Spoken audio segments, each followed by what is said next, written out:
ఇక్కడ ప్రత్యక్ష దైవం పద్యం 6 అనమాట, 6. ఇందులో ఇంకా లాస్ట్ నాదైన భాగ్యవశమున అనే పోయం ఇది కూడా చాలా ఇంపార్టెంట్. భాగ్యం అంటే అదృష్టము, ఆహ్లాదం అంటే సంతోషము. ఈ రెండు మీనింగ్స్ అడిగే ఛాన్సెస్ ఉంటాయి. ఇక భావం దగ్గరికి వచ్చేసరికి, నీతో స్నేహం కలగడం నా అదృష్టం, నా మనస్సు అమితమైన సంతోషంతో నిండింది, నాకు కలగబోయే మంచికి శుభాలన్నిటికీ ఇదే సూచకం అని చెప్పారనమాట.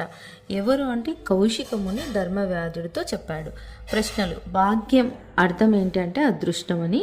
కౌశికుడు ఎవరి స్నేహాన్ని పొగిడారు, కీర్తించారు అంటే ధర్మవ్యాధిని స్నేహాన్ని కీర్తించారు.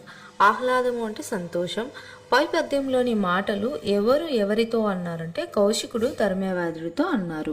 ఎవరి మనస్సు సంతోషంతో నిండింది అంటే కౌశికుడి మనస్సు సంతోషంతో నిండింది అనమాట. పద్యం ఆధారంగా ఏదైనా ఒక ప్రశ్నను తయారు చేయండి అంటే మనం శీర్షిక రాయండి అని రాయొచ్చు, ఇంకేదైనా సరే రాయడానికి రాయండి. ఖచ్చితంగా అయితే ఈ క్వశ్చన్ మనల్ని ఖచ్చితంగా అడుగుతారు. ఇది కూడా చాలా ఇంపార్టెంట్. పై పద్యంలో మాటలు ఎవరు ఎవరితో అన్నారు అంటే కౌశికుడు ధర్మవ్యాధుడితో అన్నారనమాట.